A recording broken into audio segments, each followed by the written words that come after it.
Hello students, આજે આપણે ધોરણ 12ના ચેપ્ટર નંબર 5ના લેક્ચર નંબર 16માં રંગસૂત્રની રચનાત્મક વિકૃતિ અને તેના પેટા પ્રકારો અને બીજો એક નાનો પ્રશ્ન, રક્ત સંવર્ધન પદ્ધતિ. તો બે પ્રશ્નની આપણે ચર્ચા કરવાની છે. બંને ક્વેશ્ચનની થિયરી તમને જે PDF આપેલી છે એની અંદર તમને આપેલી છે. તો સૌથી પહેલાં તો રંગસૂત્રની રચનાત્મક વિકૃતિ એ આપણે સમજીએ. તો સૌથી પહેલાં તો આપણે જાણીએ છીએ કે દરેક જાતિના સજીવમાં, અલગ અલગ જાતિના સજીવમાં એક રંગસૂત્રની સંખ્યા એ ચોક્કસ હોય છે. દાખલા તરીકે આપણે મનુષ્યની જાતિની વાત કરીએ તો આપણા દ્વિકીય કોષની અંદર આપણને ખબર છે 23 જોડ રંગસૂત્ર છે, 46 રંગસૂત્ર છે. ડ્રોસોફિલાની વાત કરીએ તો એમાં રંગસૂત્રની સંખ્યા 4 જોડ છે. તો દરેક જાતિના સજીવમાં રંગસૂત્રની એક ચોક્કસ સંખ્યા છે. જો આ રંગસૂત્રની સંખ્યામાં ફેરફાર થાય તો રંગસૂત્રની સંખ્યાકીય વિકૃતિ એની આપણે આગળના પીરિયડમાં ચર્ચા કરી છે. તો એના મુખ્ય બે પ્રકાર છે, યુપ્લોઇડી અને એન્યુપ્લોઇડી. બીજું, દરેક જાતિના સજીવમાં રંગસૂત્રની સંખ્યા તો ચોક્કસ હોવી જ જોઈએ, પણ રંગસૂત્ર ઉપર જે જનીનો છે એ જનીનો ચોક્કસ સંખ્યામાં હોવા જોઈએ. દાખલા તરીકે મનુષ્યનું 15મા ક્રમનું રંગસૂત્ર આપણે લઈએ તો દરેક મનુષ્યના 15મા ક્રમના રંગસૂત્ર ઉપર ચોક્કસ સંખ્યામાં જનીનો છે. એ જાતિનું લક્ષણ છે. તો રંગસૂત્રની સંખ્યા તો ચોક્કસ હોવી જોઈએ, પણ જનીનની સંખ્યા ભેગી ચોક્કસ હોવી જોઈએ. તો રંગસૂત્રની સંખ્યામાં ફેરફાર ન થવો જોઈએ. રંગસૂત્ર ઉપર જે જનીનો આવેલા છે એમાં ફેરફાર ન થવો જોઈએ. અને જનીનની ગોઠવણી, જનીનનો જે ક્રમ છે એ ક્રમમાં ફેરફાર ન થવો જોઈએ. ચોક્કસ સંખ્યામાં તો જનીન હોવા જોઈએ, પણ જનીનનો ચોક્કસ ક્રમે હોવો જોઈએ, એની ગોઠવણી યોગ્ય હોવી જોઈએ. તો હવે રંગસૂત્રની સંખ્યામાં ફેરફાર થાય, રંગસૂત્ર ઉપર આવેલા જનીનની સંખ્યામાં ફેરફાર થાય અથવા જનીનના અનુક્રમમાં ફેરફાર થાય તો એના લીધે રંગસૂત્ર અસામાન્ય થઈ જાય. તો એને આપણે રંગસૂત્રીય વિકૃતિ અથવા જેને આપણે રંગસૂત્રીય વિપથનો કહીએ છીએ. તો 4 પ્રકારની રંગસૂત્રની રચનાત્મક વિકૃતિ. દરેક રંગસૂત્રને પોતાની એક ચોક્કસ રચના છે. દરેક રંગસૂત્રને પોતાની એક ચોક્કસ લંબાઈ છે, પોતાનું એક ચોક્કસ કદ છે, અથવા દરેક રંગસૂત્રને પોતાનું ચોક્કસ એક આકાર છે. તો એ કદની અંદર, લંબાઈની અંદર કોઈ પણ પ્રકારનો જો ફેરફાર થાય રંગસૂત્રની રચનામાં તો એને આપણે રંગસૂત્રની રચનાત્મક વિકૃતિ કહીએ છીએ. તો 4 પ્રકારની રંગસૂત્રની રચનાત્મક વિકૃતિ છે. રંગસૂત્રની રચનાત્મક વિકૃતિ એમાં પહેલો પ્રકાર લોપ છે, બીજો પ્રકાર દ્વિકૃતિ છે, ત્રીજો પ્રકાર ઉત્ક્રમણની ક્રિયા છે અને ચોથો પ્રકાર છે સ્થળાંતરણની ક્રિયા છે. તો એ આપણે સમજીએ. XYZ કોઈ પણ આપણે એક રંગસૂત્ર બતાવીએ છીએ, કોઈ પણ જાતિના સજીવ સમજ માટે. તો હમણાં આપણે વાત કરી એ પ્રમાણે દરેક રંગસૂત્ર ઉપર ચોક્કસ સંખ્યામાં ચોક્કસ ક્રમમાં જનીનો આવેલા છે. તો હવે પહેલો પ્રકાર છે લોપની ક્રિયા. દાખલા તરીકે આ રંગસૂત્ર ઉપર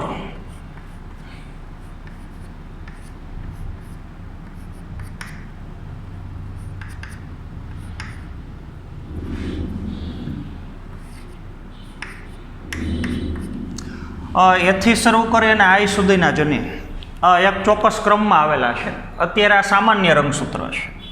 આ રંગસૂત્રમાં કોઈ પણ પ્રકારની વિકૃતિ નથી. આ રંગસૂત્ર ચોક્કસ સંખ્યામાં જનીન ધરાવે છે. દરેક જનીનનો ક્રમે ચોક્કસ છે, એથી શરૂ કરીને આઈ સુધી. હવે આપણે લઈશું લોપની ક્રિયા. તો લોપની ક્રિયામાં લોપ થવો એટલે વિઘટન થવું, ગુમાવવાની ક્રિયા. તો ઘણી વખત એવું થાય અલગ અલગ કારણોથી કે રંગસૂત્ર એ પોતાનો કોઈ પણ એક ખંડ અથવા પોતાનો એક ટુકડો ગુમાવે. જો રંગસૂત્ર પોતાનો એક ખંડ અથવા પોતાનો એક ટુકડો ગુમાવે તો રંગસૂત્રે જ્યાંથી ટુકડો પોતાનો ગુમાવ્યો છે એના ઉપરના ભેગા જનીને ગુમાવે. તો એ ઘટનાને આપણે લોપની ક્રિયા કહીએ છીએ. દાખલા તરીકે વચ્ચેથી રંગસૂત્રએ ટુકડો ગુમાવ્યો, તો જો રંગસૂત્ર પોતાનો આટલો ટુકડો ગુમાવે તો એ ટુકડા ઉપરના બી અને સી બે જનીનો ભેગા ગુમાવે છે. તો વચ્ચેથી આટલો ટુકડો નીકળી જાય તો નવા રંગસૂત્રનો ક્રમ હવે આ રીતથી થશે. એક બાજુથી રંગસૂત્ર ટૂંકું થઈ જાય તો એ પછી સીધું આવી જશે ડી અને ઈ. વચ્ચેથી બી અને સી ધરાવતું જનીન એટલો ટુકડો નીકળી ગયો. આ બાજુનો ક્રમ એમનેમ ચોક્કસ છે. તો રંગસૂત્રએ પોતાનો ટુકડો ગુમાવ્યો, ટુકડાનો લોપ થયો, પણ વચ્ચેથી લોપ થયો. એટલે જો રંગસૂત્રમાં વચ્ચેથી ખંડ અથવા ટુકડો નીકળી જતો હોય તો એવા લોપને તમે આંતરવિષ્ટ લોપ કહી શકો. આંતરવિષ્ટ એટલે વચ્ચેથી. પણ જો રંગસૂત્ર પોતાનો ટુકડો છેડાના ભાગેથી ગુમાવે, દાખલા તરીકે એ જનીન ધરાવતો ટુકડો નીકળી ગયો છેડાના ભાગેથી, તો લોપને કહી શકો અંત્યષ્ટ લોપ. તો કોઈપણ રંગસૂત્રમાંથી પોતાનો ખંડ અથવા ટુકડો ગુમાવવાની ક્રિયા, અને જ્યારે રંગસૂત્ર પોતાનો ખંડ કે ટુકડો ગુમાવે ત્યારે ભેગા એ ખંડ ઉપરના જનીનો ગુમાવે છે, તો એ ઘટનાને આપણે લોપ કહીએ છીએ. અને લોપ બે પ્રકારનો હોઈ શકે. વચ્ચેથી ટુકડો ગુમાવે તો આંતરવિષ્ટ કહેવાનો, અને છેડાના ભાગેથી જો ટુકડો ગુમાવે તો કહેવાનું અંત્યષ્ટ લોપ. તો જેના લીધે સજીવમાં જનીનિક વિકૃતિ સર્જાણી, જનીનની સંખ્યા ઘટી, તો એ જનીન દ્વારા શરીરની અંદર જે કાર્ય થતા હોય એ કાર્યમાં અવરોધ ઉત્પન્ન થશે, અને જેના લીધે વ્યક્તિની અંદર અસામાન્ય લક્ષણો ઉત્પન્ન થાય છે. તો એવા તમને જે થિયરી આપી છે એમાં બે રોગો આપ્યા છે. એક રોગ છે ક્રાઇડુ ચાર્ટ સિન્ડ્રોમ. તો નાના બાળકોની અંદર આ રોગ હોય છે. જન્મ પછી અમુક સમયમાં બાળકનું મૃત્યુ થઈ જાય છે. આવા બાળકો જ્યારે રડે ત્યારે બિલાડી બોલે છે એ પ્રકારનો એનો અવાજ હોય છે. તો જે 5મા ક્રમની રંગસૂત્રની જોડી છે બરાબર સમજવાનું છે. તો એમાં 5મા ક્રમના રંગસૂત્રમાં એક ભુજા લાંબી હોય ને એક ભુજા ટૂંકી હોય. તો 5મા ક્રમના રંગસૂત્રની ટૂંકી ભુજા એમાંથી એક ટુકડાનો લોપ થવાથી 5મા ક્રમની રંગસૂત્રની જોડી, તો 5મા ક્રમના રંગસૂત્રની ટૂંકી ભુજાનો ટુકડો લોપ થવાથી આ પ્રકારનો રોગ થાય છે, ક્રાઇડુ ચાર્ટ સિન્ડ્રોમ. અને મોટા ભાગે બાલ્ય અવસ્થામાં જ બાળકનું મૃત્યુ થાય છે. બીજો એક રોગ છે ફિલાડેલ્ફિયા સિન્ડ્રોમ. તો ફિલાડેલ્ફિયા સિન્ડ્રોમ થવા માટેનું કારણ 22મા ક્રમની જે રંગસૂત્રની જોડી છે એમાં કોઈપણ રંગસૂત્રમાં જે લાંબી ભુજા છે એ લાંબી ભુજાના એક ટુકડાનો લોપ થવાથી ફિલાડેલ્ફિયા સિન્ડ્રોમ થાય છે. તો ખરેખર તો એ રુધિરનું કેન્સર છે. બાળકમાં જન્મતાની સાથે જ ફિલાડેલ્ફિયા સિન્ડ્રોમની અંદર આ પ્રકારનું રુધિરનું કેન્સર હોય છે. તો અમુક સમયમાં બાળકનું મૃત્યુ થાય છે. તો તમે જોઈ શકો છો કે રંગસૂત્રનો કોઈ પણ ભાગ ગુમાવવાની ક્રિયા, તો જેને આપણે લોપની ક્રિયા કહીએ છીએ. લોપ કરતાં વિરુદ્ધ ક્રિયા તો બીજો પ્રકાર છે દ્વિકૃતિની ક્રિયા. તો એ આપણે સમજીએ.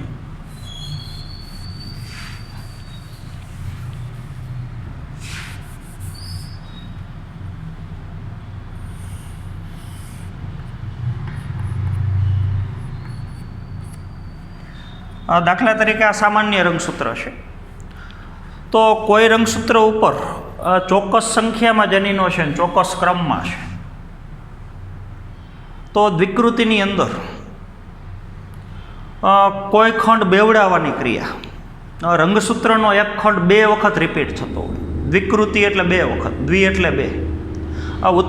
લોપની ક્રિયામાં આપણે રંગસૂત્ર પોતાનો ટુકડો ગુમાવે છે, એના કરતાં વિરુદ્ધ દ્વિકૃતિની ક્રિયામાં રંગસૂત્ર ઉપર એકને એક જનીન 2 વખત રિપીટ થાય છે. દાખલા તરીકે એ બી સી અને ફરી પાછું બી અને સી અને પછી ડી અને ઈ. બાકીના જનીનો એમને સામાન્ય છે. તો અહીંયા તમે જોઈ શકો છો કે આટલો રંગસૂત્રનો ટુકડો એક વખત બીસી ધરાવતો રંગસૂત્રનો ટુકડો ફરી પાછો ટુકડો રિપીટ થયો. તો એકને એક પ્રકારના જનીન ધરાવતા 2 ટુકડા થઈ ગયા. તો આ પ્રક્રિયાને તમે વિકૃતિ કહીએ છીએ આપણે. તો રંગસૂત્રનો કોઈ પણ ખંડ બેવડાઈ જવાની ક્રિયા, એકને એક ખંડ બે વખત આવવાની ક્રિયા, તો એ ઘટનાને આપણે વિકૃતિ કહીએ છીએ. પણ એમાં બે શક્યતાઓ છે. ટુકડા ઉપર આવેલા જનીનો કાં એને એ ક્રમની અંદર રિપીટ થતા હોય, BC, અથવા એક શક્યતા આવી હોઈ શકે જનીનોનો ક્રમ ઉલટો હોઈ શકે, ABC પછી જે BC રિપીટ થયું એ CBમાં રિપીટ થાય.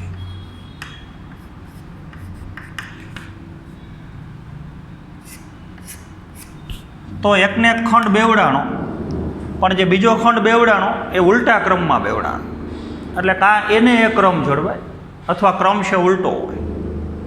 તો આમાંય શક્યતા બે છે. એટલે રંગસૂત્રનો કોઈ પણ ટુકડો છે બેવડાતો હોય તો એ ઘટનાને આપણે વિકૃતિ કહીએ છીએ. જ્યારે બેવડાતો હોય ત્યારે કાં ક્રમ તેને તે જળવાય અને કાં ક્રમ છે BC અથવા BC અને ક્રમ પછી ઉલટો થઈ જાય, CB થઈ જાય, તો એ ઘટનાને આપણે વિકૃતિ કહીએ છીએ. ડ્રોસોફિલાની અંદર અમુક માખીમાં જે આંખનું કદ છે અસામાન્ય હોય, એકદમ આંખો મોટા કદની હોય, તો એના માટેનું કારણ ઘણી વખત વિકૃતિ હોઈ શકે. ત્યાર પછીનો ત્રીજો પ્રકાર છે ઉત્ક્રમણની ક્રિયા. આ બરોબર સમજવાનું છે. તો ઉત્ક્રમણની ક્રિયામાં લોપની ક્રિયામાં જનીનો ગુમાવે છે, વિકૃતિની ક્રિયામાં જનીનો પાછા રિપીટ થાય છે. આ બે ક્રિયાઓ પરસ્પર વિરોધ છે.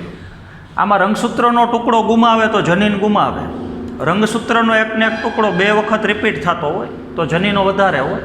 આ ઉત્ક્રમણની ક્રિયામાં રંગસૂત્ર જનીન મેળવે નહીં, ગુમાવે નહીં, જનીનોની સંખ્યા એટલી ને એટલી રહી, પણ પોતાના જનીનનો ક્રમ ઘણી વખત ઉત્ક્રમિત થઈ જાય. આ ઉત્ક્રમણની ક્રિયા એટલે ઉલટી ક્રિયા. દાખલા તરીકે આ રંગસૂત્ર બે જગ્યાએથી કપાય છે. એક કાપો A અને B વચ્ચે પડે છે ને એક કાપો C અને D વચ્ચે પડે છે. તો જે ટુકડા ઉપર B અને C જનીન આવેલા છે એટલો ટુકડો રંગસૂત્રમાં કપાણો, અને કપાણા પછી એ ટુકડો ઉલટો થઈ જાય. C વાળો છેડો આ બાજુ આવી જાય, B વાળો છેડો આ બાજુ આવી જાય, તો નવો ક્રમ થઈ જાય ABC ની જગ્યાએ ACB, અને પછી એને રંગસૂત્રમાં ટુકડો જોડાઈ જાય. તો રંગસૂત્રીય જનીન મેળવાય નહીં અને જનીન ગુમાવાય નહીં, પોતાનો ટુકડો રંગસૂત્રમાંથી છૂટવો પડે અને ઉલટા ક્રમમાં એ જ રંગસૂત્ર એ ટુકડો પાછો જોડાઈ જાય. તો એ ઘટનાને આપણે ઉત્ક્રમણની ક્રિયા કહીએ છીએ. તો ઉત્ક્રમણની ક્રિયામાં રંગસૂત્ર જનીન મેળવતું નથી અને ગુમાવતું નથી, પોતાના જનીનનો ક્રમ ઉલટો થઈ જાય છે. તો એ ઘટનાને આપણે ઉત્ક્રમણ કહીએ છીએ. ત્યારબાદ સ્થળાંતરણની ક્રિયા. તો એ થોડું તમારે સમજવાનું છે.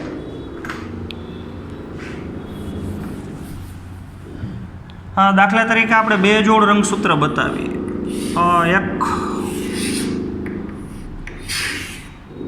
દાખલા તરીકે 5મા ક્રમની રંગસૂત્રની જોડી છે અને H સજીવની. એક દાખલા તરીકે 16મા ક્રમની રંગસૂત્રની જોડી છે.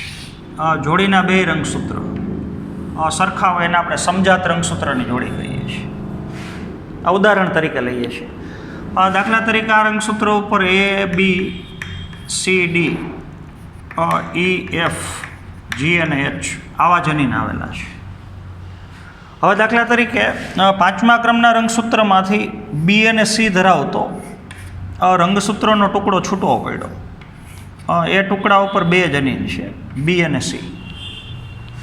તો કોઈ રંગસૂત્રમાંથી જનીન ધરાવતો એક ટુકડો છૂટવો પડે, પછી એ ટુકડો તેને તે રંગસૂત્ર આરે ન જોડાય, એ જ ક્રમની રંગસૂત્રની જોડી આરે ન જોડાય, સમજાત રંગસૂત્ર. પણ જે અસમજાત રંગસૂત્ર હોય, બીજા કોઈ ક્રમની જોડી હોય, તો એ રંગસૂત્રની અંદર એ ટુકડો ઉમેરાય છે. દાખલા તરીકે 16માં ઉમેરાણો તો ABC, અહીંયા ફરી પાછું BC અને પછી D આવશે. તો આની પાસે જે ટુકડો છે નવો, એ કોઈ બીજા રંગસૂત્રમાંથી છૂટો પડીને ત્યાં જોડાયેલો છે. એટલે એક રંગસૂત્રમાંથી રંગસૂત્રનો ટુકડો છૂટવો પડે અને છૂટો પડેલો ટુકડો બીજા કોઈ રંગસૂત્રના બીજા ક્રમના રંગસૂત્ર સાથે જોડાઈ જાય, તેને તે સમજાત રંગસૂત્ર આરે ન જોડાય, એમાં ને એમાં ન જોડાય, જોડીના રંગસૂત્ર આરે ન જોડાય.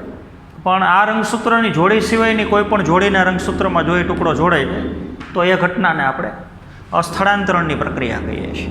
તો રંગસૂત્રનો ટુકડો એક રંગસૂત્રમાંથી બીજા ક્રમની રંગસૂત્રની જોડીમાં સ્થળાંતરિત થયો. તો આવા રંગસૂત્રીય વિપથનો જે છે, લોપ, દ્વિકૃતિ, ઉત્ક્રમણ, સ્થળાંતરણ, એ જે કેન્સરગ્રસ્ત કોષો હોય, અલગ અલગ પ્રકારના કેન્સર થતા હોય, તો એની અંદર આ પ્રકારની વિકૃતિ હોવાની શક્યતા વધારે છે. ઉત્ક્રમણની ક્રિયામાં તમને બે પ્રકારનું ઉત્ક્રમણ આપ્યું છે, પેરાસેન્ટ્રિક ને પેરીસેન્ટ્રિક. જો રંગસૂત્રનો ટુકડો એમાં વચ્ચેથી ખંડ આમ ઉલટો થતો હોય અથવા ઘણી વખત અહીંથી કપાતું હોય, વચ્ચે સેન્ટ્રોમિયરે આવતું હોય, તો આવી તમને બે આકૃતિ ટેક્સ્ટબુકની અંદર આપેલી છે. બેમાં ક્રિયા એક જ સરખી છે. આ સેન્ટ્રોમિયર વચ્ચે આવતું હોય તો આવું થશે, આ ટુકડો છૂટો પડીને આમ જોડાય છે, એટલે આ છેડો અહીંયા જોડાય છે ને આ છેડો અહીંયા. તો કાં સેન્ટ્રોમિયર એમાં ઇન્વોલ્વ હોય ભેગું, અને કાં સેન્ટ્રોમિયર સિવાયના ભાગમાં ઉત્ક્રમણ થઈ છે. તો એમાંય બે શક્યતાઓ છે. તો રંગસૂત્રની રચનાત્મક વિકૃતિ, રંગસૂત્રની રચનામાં ફેરફાર, એ ચાર પ્રકારની વિકૃતિ હોઈ શકે. બીજી એક પદ્ધતિ હવે આપણે ભણવાની છે, રક્ત સંવર્ધન પદ્ધતિ અથવા રક્ત સંસ્કરણ પદ્ધતિ. બરોબર સમજવાનું છે. ખાસ કરીને આપણે સમજવાનું છે માનવ કેરિયોટાઇપ, મનુષ્યનો કેરિયોટાઇપ. તો મનુષ્યનો કેરિયોટાઇપ એટલે શું, એ હમણાં આપણે સમજીએ છીએ. તો રંગસૂત્રની અંદર કોઈ પણ પ્રકારની અનિયમિતતા હોય તો એ અનિયમિતતા એ આપણે માનવ કેરિયોટાઇપ ઉપરથી જોઈ શકીએ. દાખલા તરીકે આપણા શરીરમાં રંગસૂત્રની સંખ્યા પૂરેપૂરી 46 છે, 46 કરતાં વધારે નથી અથવા 46 કરતાં ઓછી નથી. એટલે રંગસૂત્રની સંખ્યાકીય વિકૃતિ નથી એ આપણે જાણવું હોય. રંગસૂત્ર 46 જ હોય પણ 46 રંગસૂત્રની રચના એક સરખી છે. તો આવી રંગસૂત્રીય અનિયમિતતા જાણવી હોય, જનીનિક અનિયમિતતા જાણવી હોય, તો એના માટે આપણે માનવ કેરિયોટાઇપનો ઉપયોગ કરીએ છીએ. અને માનવ કેરિયોટાઇપ બનાવવા માટેની પદ્ધતિ, તો એને આપણે રક્ત સંવર્ધન પદ્ધતિ કહીએ છીએ. તો સૌથી પહેલાં તો વ્યક્તિના શરીરમાંથી રુધિરને બહાર કાઢવાનું. તો વ્યક્તિના શરીરમાંથી જે રુધિર બહાર કાઢેલું છે એને એક બોટલની અંદર એ રુધિરને આપણે એકઠું કરેલું છે. તો વ્યક્તિના શરીરમાંથી જે રુધિર બહાર કાઢ્યું એ રુધિરની અંદર રુધિરના કોષો, રક્તકણ અને શ્વેતકણ હાજર છે. તો આપણે રક્તકણનો ઉપયોગ ન કરી શકીએ કારણ કે રક્તકણની અંદર કોષ કેન્દ્ર ન હોય, રંગસૂત્ર જ ન હોય. તો આપણે કોષ કેન્દ્ર ધરાવતા કોષો એટલે શ્વેતકણનો ઉપયોગ કરવો પડે. તો સૌથી પહેલાં તો આની અંદર એ પ્રકારના રસાયણો ઉમેરવાના કે જે કૃત્રિમ રીતે સમવિભાજનની ક્રિયા, કોષ વિભાજનની ક્રિયાને ઉત્તેજતા હોય. તો સમવિભાજન અથવા કોષ વિભાજનને ઉત્તેજે એ પ્રકારના રસાયણો બ્લડમાં નાખવાના. તો હવે રુધિરની અંદર જે શ્વેતકણો છે એમાં કોષ વિભાજન ચાલુ થશે. તો હવે અલગ અલગ કોષોની અંદર કોષ વિભાજનની અલગ અલગ અવસ્થાઓ હશે. કૃત્રિમ રીતે કોષ વિભાજન થઈ શકે એ પ્રકારના માધ્યમમાં જ્યારે તમે શ્વેતકણને મૂકો છો તો કોષ વિભાજનની ક્રિયાનો પ્રારંભ થશે. તો હવે અલગ અલગ શ્વેતકણમાં કોષ વિભાજનની ક્રિયા એ અલગ અલગ તબક્કે પહોંચી હોય. અમુકમાં પૂર્વાવસ્થા હોય, અમુકમાં ભાજના અવસ્થા હોય, અમુકમાં ભાજનોત્તરા અવસ્થા હોય, અમુકમાં અંત્યાવસ્થા હોય. તો હવે આ બોટલની અંદર કોલ્ચિસિન નામનું રસાયણ ઉમેરવાનું.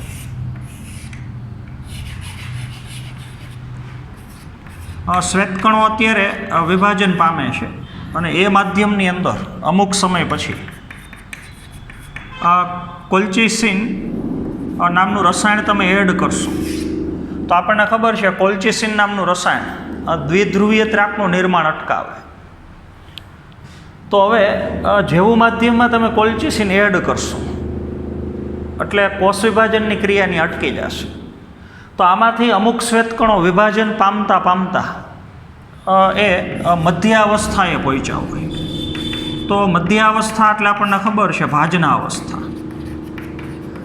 તો આપણને ખબર છે સારામાં સારા રંગસૂત્રો ભાજના અવસ્થામાં જોઈ શકીએ.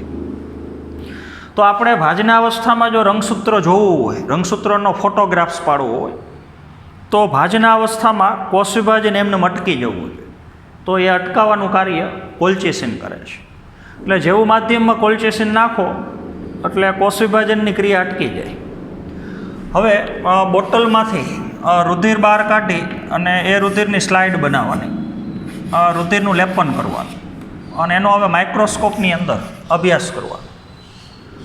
તો સૌથી પહેલાં તો રુધિરની સ્લાઇડ બનાવવાની. સ્લાઇડ બનાવ્યા પછી એમાં પાણી નાખવાનું, હાઇપોટોનિક સોલ્યુશન, મંદ દ્રાવણ એટલે પાણી નાખવાનું. તો બધાય શ્વેતકણ પાણીનું શોષણ કરે એટલે બધાય શ્વેતકણ એકદમ ફૂલાઈ જાય. એકદમ શ્વેતકણ ફૂલાઈ જાય એટલે શ્વેતકણની પારદર્શકતા વધી જાય. તો બધાય રંગસૂત્ર હવે આખા કોષરસમાં એકદમ આમ વિખરાઈ જાય. અને પછી સ્લાઇડને હવે તમે માઇક્રોસ્કોપમાં મૂકો તો એ માઇક્રોસ્કોપમાં તમે દાખલા તરીકે 46 રંગસૂત્ર છે તો 46 રંગસૂત્રના ફોટોગ્રાફ્સ પાડી શકો. તો એકદમ રંગસૂત્ર છૂટા છૂટા વિખરાઈ જાય પછી માઇક્રોસ્કોપની અંદર એ રંગસૂત્રનો ફોટોગ્રાફ્સ પાડવાનો. અને ફોટોગ્રાફ્સ પાડ્યા પછી રંગસૂત્રને હવે કદ પ્રમાણે અને આકાર પ્રમાણે કાતરથી કટ કરવાના. તો 46 રંગસૂત્રને તમારે કાપવાના ફોટામાંથી. તો એમાંથી આપણને ખબર છે 2 રંગસૂત્રની લંબાઈ, એનું કદ, એનો દેખાવ, એનો આકાર છે એક સરખો હશે. તો એમાં જોવાનું હવે 46માંથી સૌથી મોટામાં મોટા 2 રંગસૂત્ર કયા છે. એક સફેદ કલરની શીટ લેવાની અને પહેલી જોડી રંગસૂત્રની ત્યાં ચોંટાડવાની, સૌથી મોટું કદ. તો કદના આધારે તો આપણને ખબર છે મનુષ્યમાં 23 જોડ રંગસૂત્રો હોય. તો કદના આધારે 23 રંગસૂત્રની જોડીને પહેલી જોડી, બીજી, ત્રીજી, ચોથી, પાંચમી એમાં 23 જોડ રંગસૂત્ર એ સીટ ઉપર ચોંટાડવાના. પણ ઉતરતા ક્રમમાં જે રંગસૂત્રની જોડીનું કદ સૌથી મોટું હોય પહેલાં એનાથી નાની, એનાથી નાની, એનાથી નાની. તો આવું ટોટલ 23 જોડ રંગસૂત્ર થશે. તો હવે એ 23 જોડ રંગસૂત્રનો સીટ ઉપર જે આખો દેખાવ છે એને તમે કહી શકો માનવ કેરિયોટાઇપ. તો આવો માનવ કેરિયોટાઇપ બનાવવા માટે રક્ત સંવર્ધન પદ્ધતિનો ઉપયોગ કરીશું. હવે દાખલા તરીકે કોઈ વ્યક્તિનો તમે માનવ કેરિયોટાઇપ બનાવો છો અને 15મા ક્રમની રંગસૂત્રની જોડીમાં એક જ રંગસૂત્ર છે, એક રંગસૂત્ર ગેરહાજર છે. તો ત્યાં તમે સમજી શકો કે એ વ્યક્તિમાં ઓલી મોનોસોમી હોઈ શકે, કારણ કે એક રંગસૂત્ર ઓછું છે. 46ની જગ્યાએ 47 રંગસૂત્ર થયા તો તમે સમજી શકો કે કોઈ પણ એક જોડીની અંદર એક રંગસૂત્રની સંખ્યા વધારે છે તો ટ્રાયસોમી હોઈ શકે. રંગસૂત્ર 46 છે પણ એક રંગસૂત્રની કોઈ ભુજા કપાયેલી છે, દાખલા તરીકે ફોટોમાં એવું દેખાય છે, તો રંગસૂત્રની રચનાત્મક વિકૃતિ હોય છે. કોઈ રંગસૂત્ર જરૂર કરતાં વધારે લાંબુ છે તો રંગસૂત્રની રચનાત્મક વિકૃતિ હોય છે. તો આવી રંગસૂત્રની સંખ્યાકીય અને રચનાત્મક વિકૃતિ જાણવા માટે માનવ કેરિયોટાઇપ બનાવવો પડે. અને એ માનવ કેરિયોટાઇપ બનાવવા માટેની પદ્ધતિ તો એને આપણે રક્ત સંવર્ધન પદ્ધતિ કહીએ છીએ. તો આજના પીરિયડમાં આપણે 2 પ્રશ્નની ચર્ચા કરી. તો અહીંયા સુધી આપણે રાખશું. Thank you.